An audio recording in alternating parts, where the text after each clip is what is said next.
He is the real super hero of Muslim উম্মাহ। তিনি এই উম্মার রিয়েল সুপার হিরো। এজন্য ওনার জীবনী থেকে আমরা কিছু শিক্ষা নেওয়ার চেষ্টা করব ইনশাআল্লাহ। পড়েন সাইয়েদনা ওমরে ফারুক কিভাবে ইসলাম ধর্ম গ্রহণ করলেন, কিভাবে বিশ্বনবীর প্রাণের কলিজার টুকরা হলেন, এটা দিয়ে আমরা শুরু করি। আল্লাহ তাআলা সাইয়েদনা ওমরে ফারুকের হৃদয়ের মধ্যে 3টা ধাক্কা মেরেছেন, ইমানের ধাক্কা। আওয়াজ করে বলতে হবে কয়টা? জোরে বলেন তো কয়টা? 3টা ইমানি ধাক্কা। এক হচ্ছে বিশ্বনবীর দোয়ার ধাক্কা। এক কি? দোয়ার ধাক্কা। 2 হচ্ছে সূরা হাক্কা দিয়ে দিয়েছেন আল্লাহ এক ধাক্কা। সুবহানাল্লাহ পড়বেন না? 3 হচ্ছে সূরাতু তাহা দিয়ে আল্লাহ দিয়েছেন আরেকটা ধাক্কা। এই 3টা ইমানি ধাক্কা যখন সাইয়েদনা ওমর ফারুকের হৃদয়ে লাগলো, উনি পড়তে আরম্ভ করেছেন আশহাদু আল্লা ইলাহা ইল্লাল্লাহ ওয়া আশহাদু আন্না মুহাম্মাদান আবদুহু ওয়া রাসূলুহু। চিল্লায়ে পড়েন আল্লাহু আকবার। বিশ্বনবী মক্কায় বসে বসে তাহাজ্জুদের সালাত পড়ে আল্লাহর কাছে দোয়া করলেন, আল্লাহুম্মা আইজ্জাল ইসলাম বিআহাব্বির রাজুলাইনি ইলাইক। ও আল্লাহ, 2 জন লোকের নাম বলবো, 2 জনের দরকার নেই। এই 2 জনের একজনকে আপনি ইসলামের সুশীতল ছায়া তলে এনে ইসলামকে বিজয় দান করে দেন। মুহূর্তের মধ্যে দোয়াটা কবুল করে নিয়েছে কে? বিশ্বনবী বললেন, আল্লাহ 2 জনের নাম বলবো আজকের দোয়ায়। আবি জাহাল ইবনে হিশাম, হয়তো হিশামের বেটা আবু জাহেলকে আপনি ইসলামের ভিতরে নিয়ে আসেন, কিংবা ওমর ইবনুল খাত্তাব, খাত্তাবের বেটা ওমরকে আপনি ইসলামের ছায়া তলে নিয়ে আসেন। ওমরে ফারুকের জন্য দোয়াটা কবুল করে নিয়েছে কে? মক্কার যে অবস্থা, আল্লাহর হাবিব সাল্লাল্লাহু আলাইহি ওয়াসাল্লাম বুঝলেন মক্কার এই 2 জনের একজন যদি আমার সাথে না থাকে তাহলে মক্কায় দাওয়াতি কাজ চালিয়ে যাওয়া যাবে। আল্লাহরে বললেন, আল্লাহ বেশি চাই না, এই 2 জনের একজন, হয় আবু জাহেল নয় ওমর, হয় আবু জাহেল নয় ওমর। বিশ্বনবী যখন দোয়া করলেন, এই দোয়ার একটা ইমানি ধাক্কা, নুরানি ধাক্কা সাইয়েদনা ওমর ফারুকের হৃদয়কে স্পর্শ করে ফেলল। দোয়া ইজ লাইক এ মিসাইল। এই যে আমরা দোয়া করি, এটা মিসাইলের মতো। যুদ্ধে মিসাইল হামলা করে না? মিসাইল হামলা করার পরে এই মিসাইল লক্ষ্য বস্তুতে যে ভেদ করে, ঠিক কিনা? তেমনি দোয়ার মতো যদি আপনি দোয়া করতে পারেন, আপনি যেই জন্য দোয়া করেছেন ঠিক ওই জায়গায় যে আপনার দোয়া স্পর্শ করে। সুবহানাল্লাহ পড়বেন না? বিশ্বনবীর দোয়ার মাধ্যমে প্রথমে সাইয়েদনা ওমর ফারুকের হৃদয়ে এক ধাক্কা লাগলো। 2 নম্বরে রব্বুল আলামিন সূরাতুল হাক্কা দিয়ে ওমর ফারুকের হৃদয়ের মধ্যে দিলেন এক ধাক্কা। পড়েন আল্লাহু আকবার। কোরআনের ভেতরে সূরাতুল হাক্কা নামে একটা সূরা আছে না নাই? আল হাক্কাতু মাল হাক্কা ওয়া মা আদরাকা মাল হাক্কা। পড়েন আল্লাহু আকবার। বিশ্বনবী যখন দোয়া করলেন, ওই দোয়া যখন সাইয়েদনা ওমর ফারুকের হৃদয়ে স্পর্শ করলো, সাইয়েদনা ওমর ফারুক সব সময় বিশ্বনবীরে ফলো করতে আরম্ভ করলেন। বিশ্বনবী ডানে গেলে লুকিয়ে লুকিয়ে ওমর ফারুক ডানে যায়, বিশ্বনবী বায়ে গেলে লুকিয়ে লুকিয়ে ওমর ফারুক বায়ে যায়। বিশ্বনবী একবার মসজিদুল হারামে যে নামাজ পড়তে শুরু করলেন, ওমর ফারুক তখন বিশ্বনবীর পিছু পিছু ছদ্মবেশে পেছন থেকে যে বিশ্বনবী কিভাবে নামাজ পড়ে দেখতে শুরু করলেন। বিশ্বনবী ইন দা মিন টাইম এশার নামাজে আল হাক্কাতু মাল হাক্কা তেলাওয়াত শুরু করে দিলেন। আল হাক্কাতু মাল হাক্কা তেলাওয়াত শুরু করে দিলেন। তেলাওয়াত করতে করতে বিশ্বনবী যখন তেলাওয়াত করতেছে, ওমর ফারুক এরকম দুলতেছে আর মজা পাচ্ছে। ওমিয়া বিশ্বনবীর কণ্ঠ বুঝি আমার মতো কণ্ঠ, আপনার মতো কণ্ঠ, আহমদ বিন ইউসুফের কণ্ঠ, আব্দুল বাসিতের কণ্ঠ না? বিশ্বনবীর গলায় যে কি সুরের ঝংকার আল্লাহ দিয়েছেন, কি সুরের লহরী আল্লাহ দিয়েছেন, একবার যে শুনতো পাগল হয়ে যেত। আল্লাহু আকবার। বিশ্বনবী সূরা হাক্কা মন্ত্রমুগ্ধ তেলাওয়াতে, মন্ত্রমুগ্ধ সুর দিয়ে, মন্ত্রমুগ্ধ কণ্ঠ দিয়ে তেলাওয়াত করতে লাগলেন। এশার সালাতে ওমর ফারুক দুলতে লাগলেন। ওমর ফারুক যত শুনেন অবাক হয়ে যায়, যত শুনেন অবাক হয়ে যায়, যতই শুনে অবাক। কিরে? কারণ তিনি আরবি ভাষা বুঝতেন। এত সুন্দর শব্দের গাঁথনি, এত প্রাঞ্জল বর্ণনা, এত সুন্দর অন্তমিল, এটা কবিতা না হয়ে পারে না। উনি মনে মনে ভাবলেন, এটা মনে হয় কবিতা। It might be poem, it could be poem. Muhammad মনে হয় কবি হয়ে গেছে, তার কাব্য প্রতিভা দিয়ে সে এটা বানিয়েছে। তা না হলে এত সুন্দর কথা, এটা কবিতা না হয়ে পারে। ইন দ্য মিন টাইম বিশ্বনবী কিন্তু দেখতেছে না যে পেছনে ওমর। বিশ্বনবী তেলাওয়াত করছিলেন, ইন দ্য মিন টাইম বিশ্বনবী পড়ছিলেন ওমা হুয়া বিকাউলি শাইরিন কলিলাম মা তুমিনুন। এই আয়াতের অর্থ হলো এটা কোনো কবির কথা নয়, খুব অল্প সংখ্যক লোকই তোমরা ঈমান আনো। সুবহানাল্লাহ পড়েন। এটাকে বলে কোইন্সিডেন্ট। কোইন্সিডেন্ট হুট করে অনেক সময় মিলে যায়, যায় কি যায় না? আপনি একজনের কথা ভাবতেছেন, বাজারে গেলেন, বাজারে যেই দেখেন ওই লোকটা দাঁড়ায় আছে, এরকম হয় কি হয় না? কোইন্সিডেন্ট। ওমরে ফারুক মনে মনে যেটা ভাবতেছে ওই কথা দিয়ে বিশ্বনবী তেলাওয়াত করতেছে, আল্লাহু আকবার। বিশ্বনবী যে আয়াত তেলাওয়াত করছিলেন, আয়াতের অর্থ হলো এটা কোনো কবির বানানো কবিতা না, খুব অল্প সংখ্যক লোকই তোমরা ঈমান আনো। ওমরে ফারুক আটকে উঠলেন, থমকে দাঁড়ালেন। ঘটনা কি? আমি মনে মনে ভাবলাম, কি রে এত সুন্দর কথা, এটা তো মানুষের কথা হতে পারে না, এটা নিশ্চয়ই কবিতা, কবির কথা। কিন্তু মুহাম্মদ এখন আবার পড়তেছে ওমা হুয়া বিকাউলি শাইর, এটা কোনো শায়েরের, কবির কথা নয়। কলিলাম মা তুমিনুন, অল্পই তোমরা ঈমান আনো। তার মানে আমার মনে যা চলে মুহাম্মদ এটা টের পায়। মুহাম্মদ গণক। নাউজুবিল্লাহ পড়বেন না? মুহাম্মদ অনেক বড় মাপের একজন গণক। মানুষের হৃদয়ে কি চলে, মনে মনে কি ভাবে, মুহাম্মদ না দেখেও বলে দিতে পারে। ইন দা মিন টাইম বিশ্বনবী পরের আয়াতে পড়লেন ওয়ালা বিকাউলি কাহিনিন কলিলাম মা তাযাক্কারুন। এই আয়াতের অর্থ হলো এটা কোনো গণকের বানানো গণনা নয়, খুব অল্প সংখ্যক লোকই তোমরা উপদেশ হিসেবে এটাকে মানো। সুবহানাল্লাহ পড়েন। এবার আর ওমরে ফারুকের সহ্য হয় না, কি আজীব তামাশা। প্রথমে মনে করলাম কবিতা, মোহাম্মদ কয় কবি না, সে কবি না, এটা কবিতা না। তারপর ভাবলাম সে গণক, সে আয়াত পরে পরে বলে দিল এটা গণনা নয়, তাহলে এটা কি? এটা কি কবিতাও না, গণনাও না, তাহলে এটা কি? বিশ্বনবী তখন বললেন তানজিলুম মির রাব্বিল আলামিন। সুবহানাল্লাহ পড়েন। পরের আয়াত ছিল তানজিলুম মির রাব্বিল আলামিন। এটা দুনিয়ার কোনো কবির বানানো কবিতা না, এটা কোনো গণকের গণনা না, এটা কোনো সাহিত্যিকের বানানো সাহিত্য নয়, এটা মহাবিশ্বের পরিচালক রব্বুল আলামিনের কাছ থেকে পাঠানো কিতাব কোরআন। সূরা হাক্কার ধাক্কায় ওমরে ফারুক কাইত। প্রথমে ধাক্কাটা লাগলো যে দোয়া। বিশ্বনবী তাহাজ্জুদে কেঁদে দোয়া করলেন, আল্লাহ হয় আবু জাহেল রে দিবা নাইলে ওমর রে দিবা। ওই দোয়া ওমরে ফারুকের হৃদয়ে ছোঁয়া লেগেছে। এরপর হাক্কা, সূরাতুল হাক্কা দিয়ে দিলে এক ধাক্কা। এই ধাক্কা খেয়ে উথাল পাথাল হৃদয়ের মধ্যে, হায় রে এ কি বাণী, এ কেমন কথা, কে মুহাম্মদ? তারপরও শয়তানের ওয়াসওয়াসা আছে না নাই? আল্লাহ বলে যতই ওয়াসওয়াসা ওমরকে দেয়া হোক, আমি ওমরে ফারুককে এই মুসলিম উম্মতের সেনাপতি বানিয়ে ছাড়বো, আমি সেনাপতি বানাবো। এবার 3 নাম্বার ডোজ। ডাক্তারের কাছে গেলে প্রথমে দেখবেন সিম্পল ডোজ দেয়, নরমাল ওষুধ, এটাতে কাজ না হলে ডোজ বাড়ায়, একেবারে কাজ না হলে অ্যান্টিবায়োটিক মারে, আছে না নাই? আল্লাহ প্রথমে দোয়ার ছোঁয়া লাগালেন, তারপর সূরা হাক্কা দিয়ে ধাক্কা মারলেন, এরপরে রব্বুল আলামিন বলেন এবার 3 নাম্বার ডোজ সূরা তহা দিয়ে আমি তোমার হৃদয়টারে উজালা বানায় দেব রে ওমর। শয়তান ওদিক দিয়ে ওয়াসওয়াসা, খেলা দুই দিক থেকে চলতেছে। আল্লাহ তাআলা হেদায়েতের রাস্তায় টানছে, শয়তান জাহান্নামের দিকে টানছে। ঘোষণা দেয়া হলো মক্কায়, মুহাম্মদের মাথা কেটে এনে দিলে এত এত স্বর্ণ মুদ্রা দেয়া হবে। ওমরে ফারুক রাজি হয়ে গেলেন, নাঙ্গা তলোয়ার নিয়ে বিশ্বনবীর মাথা কাটার জন্য ছুটলেন। নাউজুবিল্লাহ পড়বেন না?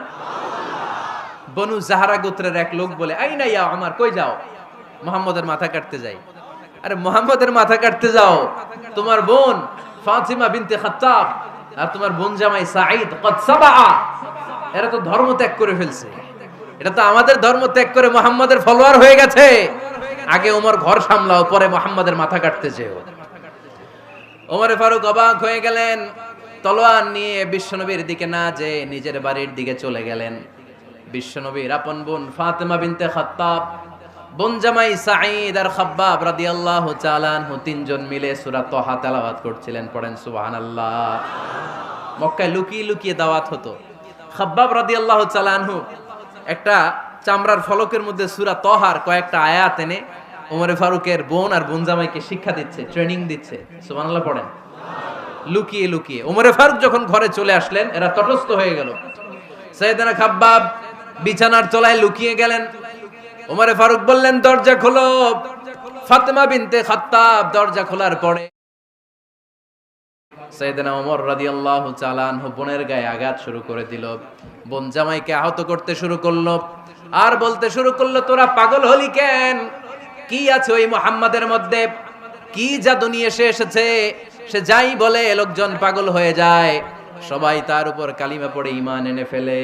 কি এমন জিনিস তোদের কাছে আছে যেটা দেখে মুহাম্মদকে তোরা ভালোবাসলি? কি আছে? কি পড়তেছিলি আমারে দেখা। ফাতেমা বলে, ইন্নাকা রিজসুন লা ইয়ামাসসুহু ইল্লাল মুতাহহারুন। ও আমার ভাই ওমর, তুমি নাপাক। তুমি কি? লা ইয়ামাসসুহু ইল্লাল মুতাহহারুন, পবিত্রতা অর্জন না করে এই কোরআন ধরা যায় না। সুবহানাল্লাহ পড়েন।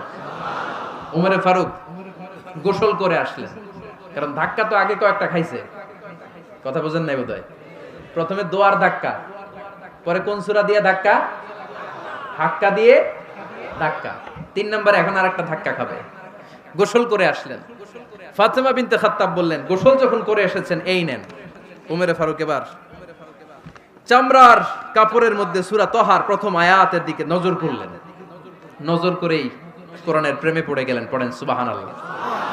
ওমরে ফারুক পড়তে আরম্ভ করলেন, তহা মা আনজালনা আলাইকাল কুরআনা লিতাশকা ইল্লা তাযকিরাতাল লিমান ইয়াখশা তানজিলাম মিম্মান খালাকাল আরদা ওয়াস সামাওয়াতিল উলা।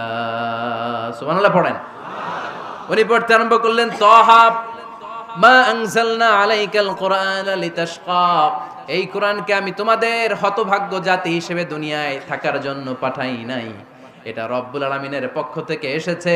যারা রবকে ভয় করে তাদের জন্য আছে উপদেশ। যিনি আকাশ বানিয়েছেন, জমিন বানিয়েছেন, ওই আল্লাহ তাআলা নিজেই এই কোরআন পাঠিয়েছে। আওয়াজ করে পড়তে হবে আল্লাহু আকবার। উনি খুব ভালো আরবি জানতেন। সূরা তহা পড়ার পরে আর ধৈর্য ধারণ করতে পারে না। ওমরে ফারুক ছোট্ট বাচ্চার মতো কান্না শুরু করে দিলেন। আল্লাহু আকবার। সূরা তহাটা হাতে নিয়ে, তলোয়ারটা হাতে নিয়ে বিশ্বনবীর দিকে ছুটতে আরম্ভ করলেন। আইনা মুহাম্মদ, কোথায় মুহাম্মদ? তোমরা আমাকে মুহাম্মাদের কাছে নিয়ে চলো। বিশ্বনবী তখন সাফা পাহাড়ের পাদদেশে দারুল আরকাম ইবনে আলকামের ঘরে লুকিয়ে লুকিয়ে কোরআনের দাওয়াত দিতেন। ওমরে ফারুককে পাগলের মতো ছুটে আসতে দেখে বিশ্বনবীর চাচা হামজা ইবনে আব্দুল মুত্তালিব বলল, নবী আপনি পালান। ওই যে খাত্তাবের বেটা ওমর আপনাকে অপমান করার জন্য, আক্রমণ করার জন্য তেরে এসেছে। সাহাবীরা বললেন, নবী আপনি পালিয়ে যান, আমরা সামাল দেব। বিশ্বনবী বললেন, না আমি পালাবো না, বরং তোমরা সরে যাও। ওমর ইবনুল খাত্তাবকে আমার দরবার পর্যন্ত আসতে দাও। আমার তো মনে হচ্ছে ওই যে তাহাজ্জুদের নামাজ শেষে চোখের পানি ছেড়ে যে আমি আল্লাহর কাছে দোয়া করেছি, আজকে আমার ওই দোয়াটা কবুল হতে শুরু করেছে। আমার তো মনে হচ্ছে আমার দোয়া কবুল হবে, আসতে দাও। ওমরে ফারুক এসে বললেন, আশহাদু আল্লা ইলাহা ইল্লাল্লাহ ওয়া আশহাদু আন্না মুহাম্মাদান আবদুহু ওয়া রাসূলুহু, আমি সাক্ষ্য দিলাম আল্লাহ ছাড়া কোনো ইলাহা নাই, নিশ্চয়ই আপনি আল্লাহর প্রেরিত বান্দা এবং রাসূল। পড়েন সুবহানাল্লাহ। ওমরে ফারুক যখন কালিমা শাহাদা পড়ে মুসলমান হয়ে বিশ্বনবীর হাতে হাত রাখলেন, মুসলিম সাহাবীদের মধ্যে খুশি আর আনন্দের বন্যা বয়ে গেল। মুসলিম হাতে গোনা সাহাবারা আল্লাহর প্রশংসা করলেন। বিশ্বনবী সাইয়েদনা ওমরে ফারুককে জড়িয়ে ধরলেন। ওমরে ফারুক এবার বিশ্বনবীরে বললেন, নবী গো, আলাসনা আলাল হক, আমরা কি সত্যের উপরে আছি নাকি আমরা ভুলের উপরে আছি? বিশ্বনবী বললেন, বালা নাহনু আলাল হক, আমরা এই সত্যের উপরে আছি। সুবহানাল্লাহ পড়ে। আলাসনা আলাল হক, নবী আমরা কি সত্যের উপরে নাই? হ্যাঁ অবশ্যই ওমর, তুমি সত্যের উপরে আছো। ওমরে ফারুক বললেন, তাহলে ফাফিমাল ইখতিফা, তাহলে লুকায় লুকায় আর দাওয়াত দেব কেন? আমি তো কালিমা পড়ে ফেলছি, আসেন আমার সাথে বের হই। ফাফিমাল ইখতিফা, আর লুকায় লুকায় কেন? আসেন আমরা বাইরে বের হই। বিশ্বনবী বললেন, ওমর এটা মাক্কি জীবন, এখানে আমরা একটু গোপনে গোপনে দাওয়াত দিতে চাই। ওমরে ফারুক বলে, না, আমার দায়িত্ব, আমি একটা মিছিল দিতে চাই নবী। আল্লাহর নামের তাকবীর দিতে দিতে দারুল আরকাম থেকে শুরু করে মসজিদুল হারাম পর্যন্ত একটা মিছিল দিয়ে আমি মক্কা কাঁপাইয়া দেব। অনুমতি দেন, বিশ্বনবী দিতে চায় না। ওমরে ফারুক অনেক বুঝানোর পরে স্বল্প পরিসরের একটা অনুমোদন পাওয়া গেল বিশ্বনবী সাল্লাল্লাহু আলাইহি ওয়াসাল্লামের কাছ থেকে। কিন্তু মিছিল যে দিবে, মিছিলের জন্য লোকের দরকার আছে না নাই? এখানে লোক নাই, আমি একাই মিছিল দিতেছি, এটা জমবে? মিছিল জমবে? খুঁজে উনি 11 জন মুসলিম সাহাবা পেলেন। কয়জন? ওমরে ফারুক বললেন 11 জনই সই। এই 11 জন নিয়েই আমি আল্লাহর নামের তাকবীর দিব। 2 লাইন করলেন। কয় লাইন? 2 লাইন। পেছনে 6 জন, আর এই লাইনের নেতা বানালেন বিশ্বনবীর চাচা হামজাকে রাদিয়াল্লাহু তাআলা আনহু। আর সামনে 5 জন, তার আগে দাঁড়ালেন উনি নিজেই। তাহলে 6 6 12। বললেন এই 2 লাইনই আমরা তাকবীর দিতে দিতে, বেশি না, এই দারুল আরকামের ঘর থেকে, আপনারা জানেন যে সাফা মারওয়া এখন যে সাই হয়, এই সাফার পাদদেশে ছিল দারুল আরকামের ঘর। উনি বললেন এখান থেকে ওই যে কাবার গিলাফ দেখা যায়, কাবার গিলাফ পর্যন্ত আমরা এই তাকবীর নিয়ে ওখানে যাব। সুবহানাল্লাহ পড়বেন না? ওখানে উনি দাঁড়িয়ে ছোট্ট একটা ভাষণ দিয়েছিলেন। উনি বলেছিলেন মান আরাদা আন তাসকুলা উম্মু ওয়া ইয়াতামা ওয়ালাদু ওয়া তারমিলা যাওজাতুহু ফালিয়াসুদ্দানি। খেয়াল করে শুনেন, কান দুইটা খরগোশের কানের মতো খাড়া করেন। উনি এক বাক্যের একটা ভাষণ দিলেন। ভাষণ দিতে জানলে বড় ভাষণ দেয়া লাগে না, এক বাক্যের ভাষণ দিয়ে গোটা বিশ্বকে ঝাঁকুনি মারা যায়। চিল্লায় বলো ঠিক কিনা? ওমরে ফারুক এক বাক্যের একটা ছোট্ট ভাষণ দিলেন। মান আরাদা আন তাসকুলা উম্মু, কে আছো মায়ের এই মক্কায়, কে আছো মায়ের বুক খালি করতে চাও? ইয়াতামা ওয়ালাদু, কে আছো বাচ্চাগুলারে, নিজের সন্তানগুলোরে ইয়াতিম বানাতে চাও? কে আছো তারমিলা যাওজাতুহু, নিজের স্ত্রীকে বিধবা বানাতে চাও? ফালিয়া সুদ্দানি, বুকের পাটা থাকলে আমি ওমর রে থামাও। ফালিয়া সুদ্দানি, দেখি মক্কায় কার এত বড় বুকের পাটা। কে আছো মায়ের বুক খালি করতে চাও, সন্তান রে এতিম বানাতে চাও, স্ত্রীকে বিধবা বানাতে চাও? ফালিয়া সুদ্দানি, পারলে আমারে ঠেকাও। এই বলে উনি আল্লাহু আকবার, আল্লাহু আকবার, আল্লাহু আকবার বলে স্লোগান শুরু করে দিলেন। এক এক স্লোগানে মক্কার মরুজমিন থারথার করে কাঁপতে আরম্ভ করলো। এই মিছিল মক্কার কেউ দেয় নাই। মিছিলের আওয়াজ শুনে আবু জাহেল বাইরিস, উতবা বাইরিস, শাইবা, ওয়ালিদ ইবনে মুগিরা সব বের হইছে। কি রে, আমার এলাকায় এত বড় স্লোগান, কার এত সাহস? বের হয়ে দেখে মিছিলের সামনে ওমর। ওমর রে দেখে দিছে এক দৌড়। কারণ ওমরে ফারুককে থামানোর মতো বাপের বেটা মক্কায় দ্বিতীয়টা কেউ ছিল না। আওয়াজ করে বলেন ঠিক কিনা? ওমরে ফারুক আল্লাহু আকবার, আল্লাহু আকবার বলে স্লোগান দিতে দিতে মসজিদুল হারামের ভেতরে ঢুকে গেল। কাবার গিলাফ ধরার পরে সেদিন মিছিল থেমেছে। ওই আল্লাহর নামের স্লোগান সেদিন কেউ থামাতে পারে নাই, কিয়ামত পর্যন্ত কেউ থামাতে পারবে না। চিল্লায় বলো ঠিক কিনা?